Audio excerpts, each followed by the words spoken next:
الحمدللہ، اللہ کا بے پناہ شکر اور احسان کہ ماہ رمضان شریف کی رخصتی کے بعد اللہ نے ہم سب کو عید سعید کی مبارک گھڑیاں اور مبارک ساعتیں نصیب فرمائی۔ اور آج اللہ کا کتنا بڑا کرم ہے کہ دو عیدیں ایک ساتھ جمع ہو گئی، ایک تو عید الفطر ہے اور ایک تو جمعۃ المبارکہ عید المومنین، اور ہم سب بے پناہ خوش نصیب ہے۔ وقت ہمارے پاس مختصر ہے تو میں یہ چاہتا ہوں کہ آج اس وقت عید کے متعلق کچھ بات آپ کی خدمت میں پیش کروں۔ حالانکہ عید کا موقع ہے تو میری خواہش یہ تھی کہ مسجد اقصیٰ کے متعلق میں کچھ بات کرتا، لیکن اب اس عنوان کو میں جمعہ کے لیے چھوڑتا ہوں۔ مسجد اقصیٰ کے متعلق یہودیوں کے عزائم اور مسجد اقصیٰ کے متعلق قدرت کے عزائم، انشاءاللہ اس پر ہم جمعہ میں گفتگو کریں گے، لیکن اس وقت ہم عید پر گفتگو کرتے ہیں۔ عید کیا ہے؟ یہ اللہ تبارک و تعالیٰ کا کرم ہے کہ اللہ رب العزت اپنے بندوں کو جب اس کے بندے کوئی کام کر لیتے ہیں تو کام کے اینڈ پر، کام کے اختتام پر قدرت ان کو انعام عطا کرتی ہے۔ جیسے نماز پڑھو تو نماز کے بعد دعا کرو تاکہ تمہیں نماز کا صلہ قدرت عطا کرے۔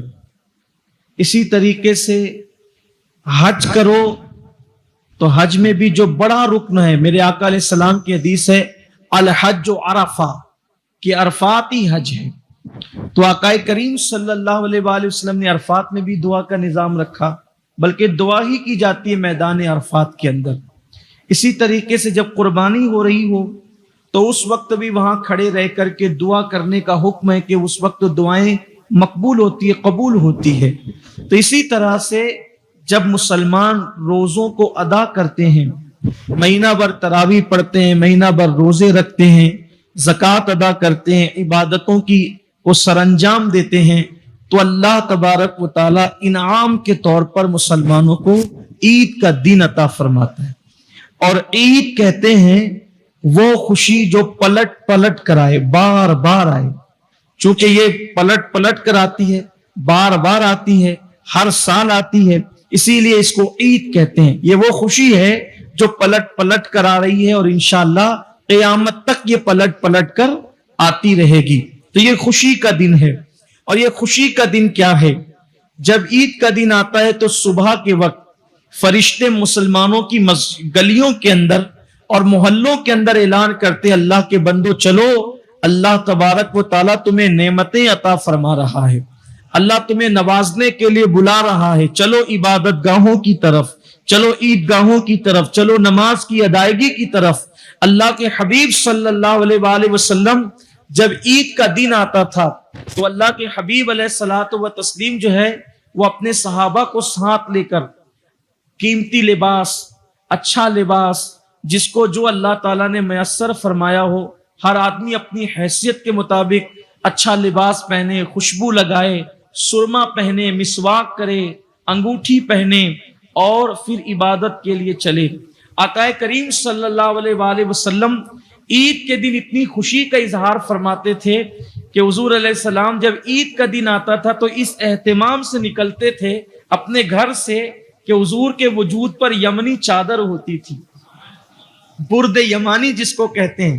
میں تصور کرتا ہوں کہ وہ سیاہ رنگ کی برد یمانی جب آمینہ کے چاند کے اوپر آتی ہوگی تو آمینہ کا لال کتنا خوبصورت لگتا ہو، آمینہ کے لال کے جمال کا عالم کیا ہوتا ہوگا۔ اللہ اکبر، لوگ عید کے چاند کو دیکھنے کے لیے منتظر رہتے ہیں، ہلال عید مصطفیٰ جان رحمت کے حسن کے لیے بے چین رہتا ہو۔ عید کے چاند کی حیثیت کیا ہے میرے مصطفیٰ کریم کے رخ والضحیٰ کے سامنے؟ بلکہ میرے امام نے چاند کو نور کہاں سے ملتا ہے اور سورج کو روشنی کہاں سے ملتی ہے، میرے امام نے اس عقدے کو کتنے بہترین انداز سے جو وہ پیش فرمایا. کہتے ہیں نور کی خیرات لینے دوڑتے ہیں مہر و ماہ، نور کی خیرات لینے دوڑتے ہیں مہر و ماہ، اٹھتی ہے کہ شان سے گردے سواری و ہوا، اٹھتی ہے کہ شان سے گردے سواری و ہوا. تو حضور علیہ السلام لباس کا اہتمام فرماتے تھے، خوشی کا اظہار کرتے تھے، صحابہ حضور کے ساتھ ساتھ چلتے تھے. تو اللہ کے حبیب علیہ الصلوۃ والتسلیم کہتے تھے کہ غریبوں کے لیے بھی لوگوں سے کچھ جمع کرو، غریب لوگوں کے لیے کچھ پیسے، کچھ چیزیں اکٹھا کی جاتی تھی اور عیدگاہ کی طرف اللہ کے رسول تشریف لے جاتے تھے. اور جب پھر وہاں پہنچتے تو اللہ کے حبیب علیہ السلام بعض صحابہ سے کہتے اب جو غریب لوگ ہیں، غریب مسلمان، یہ رقم، یہ پیسے، یہ چیزیں جو آئی ہے یہ ان کے درمیان تقسیم کر دو. یعنی عید کی سنتوں میں ایک سنت یہ بھی ہے کہ غریب مسلمانوں کو اس دن کثرت کے ساتھ ان کی مدد کی جائے، ان کو صدقہ دیا جائے، ان کو نوازا جائے، ان کو عطا کیا جائے. تو اللہ کے حبیب علیہ السلام اس شان سے عیدگاہ جاتے تھے اور خوشی کا اظہار فرماتے تھے. اللہ کے حبیب علیہ السلام خوشی کا اظہار فرماتے تھے میرے آقا علیہ الصلوۃ والتسلیم. اور خوشی کا اظہار بھی اس شان سے ہوتا تھا کہ جب لوگ ملتے تو حضور علیہ السلام ان کو بہت پرتپاک انداز سے، یعنی حضور علیہ الصلوۃ والتسلیم تو ہمیشہ ہی خوش رہتے تھے، بلکہ ان کی شان توریت میں یہ بیان کی گئی ہے کہ آخری نبی کی شان یہ ہوگی کہ وہ کثرت کے ساتھ مسکرائیں گے، ان کی ہونٹوں پر ہمیشہ تبسم رہے گی. میرے امام کہتے ہیں جس کی تسکین سے روتے ہوئے ہنس پڑے اس تبسم کی عادت پہ لاکھوں سلام. تو اللہ کے حبیب علیہ السلام ہمیشہ مسکراتے تھے، لیکن عید کے دن حضور کو دیکھ کر کے اجنبی بھی پہچان جاتے تھے، بلکہ کافروں کو بھی پتا چل جاتا تھا آج حضور کے وجود ناز پر جو خوشی ہے اس کا مطلب یہ ہے کہ آج مسلمانوں کے عید کا دن آ گیا ہے. تو آج کے دن اظہار خوشی کرنا یہ سنت ہے.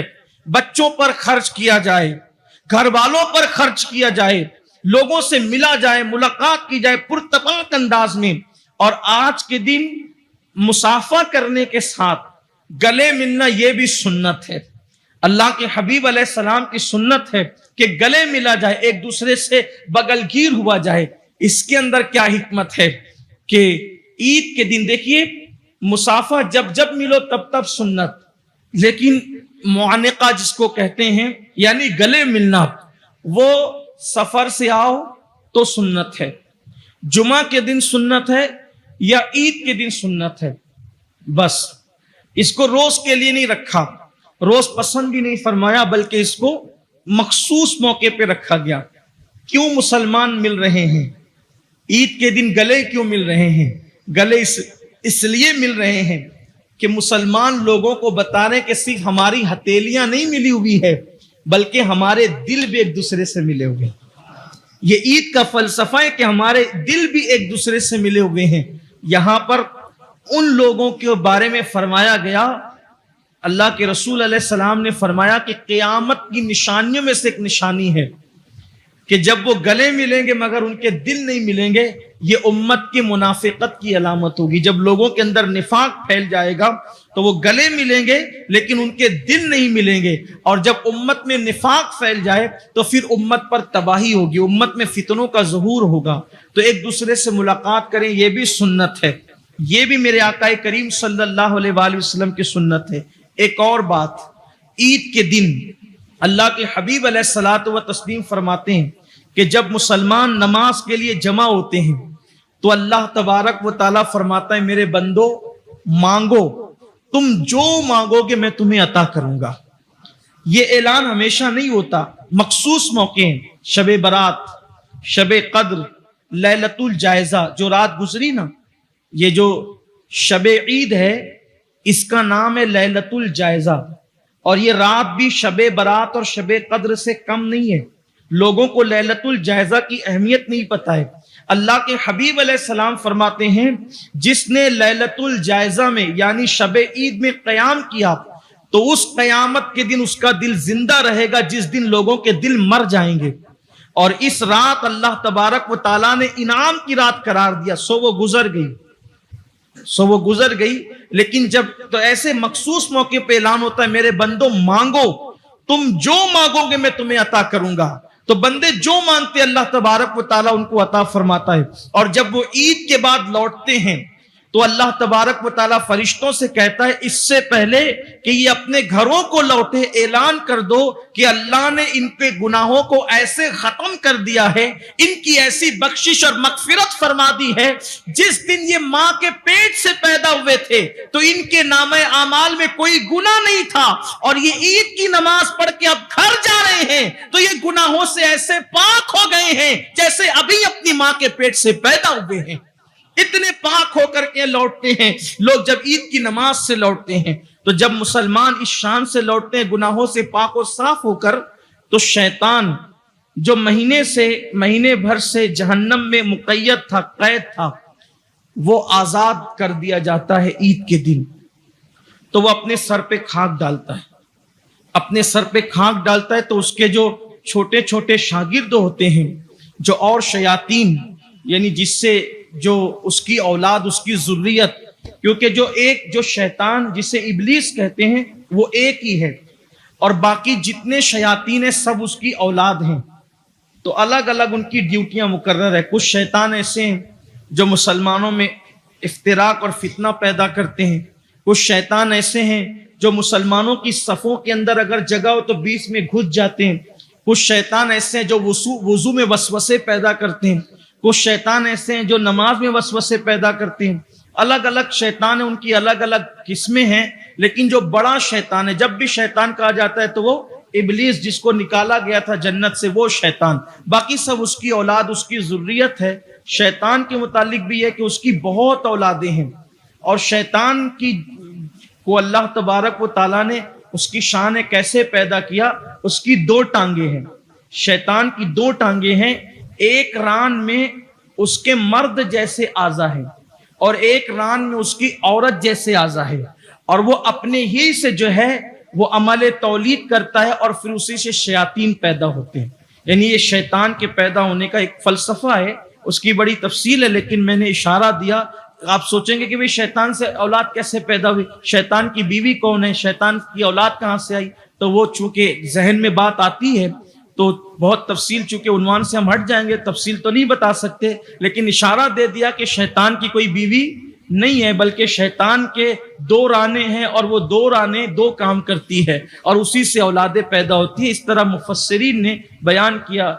تلبیس ابلیس اگر آپ پڑھیں گے تو تلبیس ابلیس آپ پڑھ لیں گے تو آپ کو شیطان کے بارے میں مکمل معلومات پتہ چل جائے گی.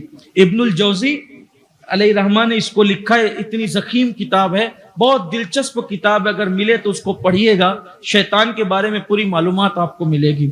تو بہرحال تو شیطان کی جو دوسرے چھوٹے چھوٹے شیاطین ہوتے ہیں, یعنی اس کی اولاد, تو وہ جو اولاد ہوتی ہے نا شیطان کی, وہ شیاطین, تو وہ اپنے بابا کو, اپنے باپ کو سر پہ خاک ڈالتے ہوئے دیکھتے ہیں تو وہ لوگ رونے کی وجہ پوچھتے ہیں کہ ہمارے آقا تو کیوں رو رہا ہے اور تیرے رونے کی وجہ کیا ہے. تو اس وقت وہ کہتا ہے کہ تم کو نہیں پتا کہ ابن آدم کو اللہ تبارک و تعالیٰ نے بخش دیا, معاف کر دیا. ہماری اتنی محنت تھی, سال بھر ہم نے ان کو گناہ کروائے, ان سے برائیاں کروائی, ان سے پاپ کروائے, ان سے جرائم کروائے. یعنی کہ کوئی وہ کبھی کہتا ہے کہ ہم نے چوریاں کروائی ان سے, زنا کروایا ان سے, حرام کھلوایا ان کو, سارے گناہ وہ گناتا ہے اور کہتا ہے کہ اتنا سب کچھ ہم نے کروایا, محنت کتنی کی ہم نے. لیکن جب رمضان شریف آیا تو ہمیں تو قید کر دیا گیا رمضان شریف کی وجہ سے, اور اس کے بعد جب عید کا دن آیا تو عید کے دن کی برکت سے ان کے سارے گناہ اللہ نے بخش دیے, اللہ نے سب گناہ معاف کر دیے. اس لیے کہ شیطان نے جو ہے اللہ کے سامنے چیلنج کیا تھا, جب اللہ نے اس کو جنت سے نکالا تھا, کہا تھا کہ نکل جا, تو رجیم ہے.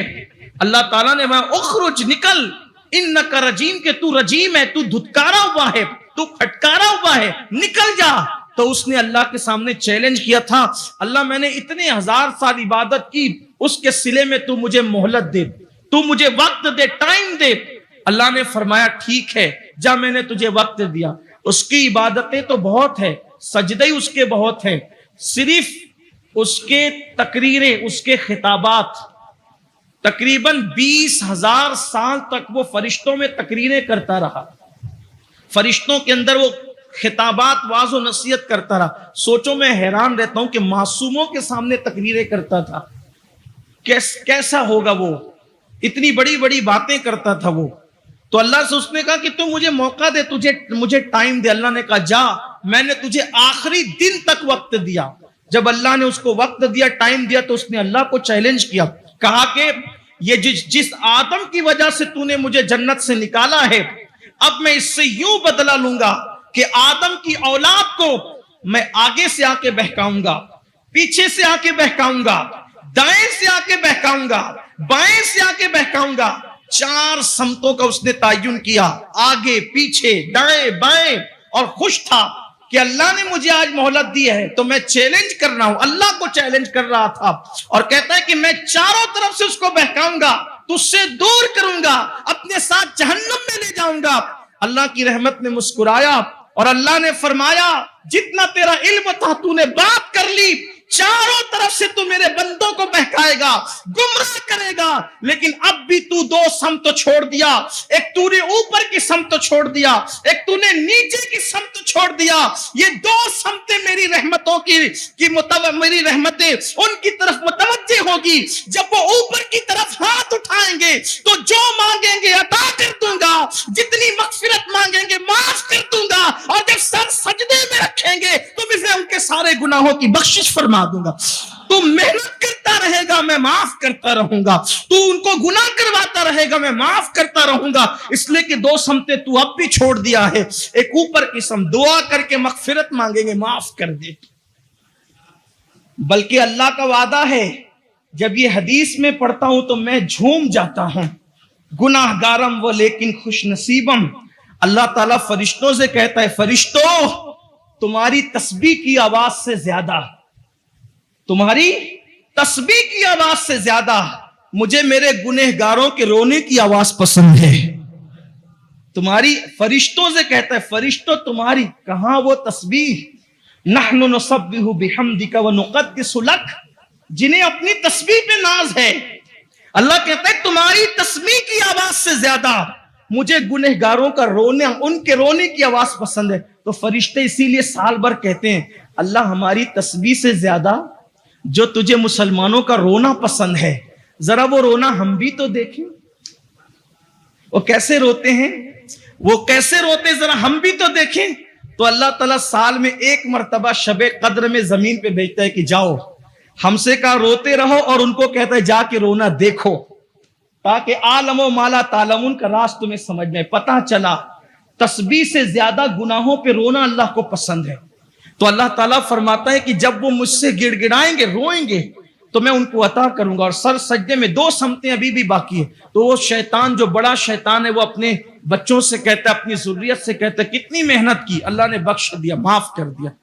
تو پھر وہ اس کے ارد گرد جمع ہوتے ہیں، اور جمع ہو کے کہتے ہیں آقا تو پریشان کیوں ہو رہا ہے، ہم ہے نا، اگر اللہ نے معاف کر دیا ہے، اب تو ہم آزاد ہیں، جہنم سے ہمیں آزادی مل گئی ہے، اب ہم ان کو عید کے دن اتنا گمراہ کریں گے، عید کے دن ان سے اتنے پاپ کروائیں گے، عید کے دن ان سے اتنے جرائم کروائیں گے۔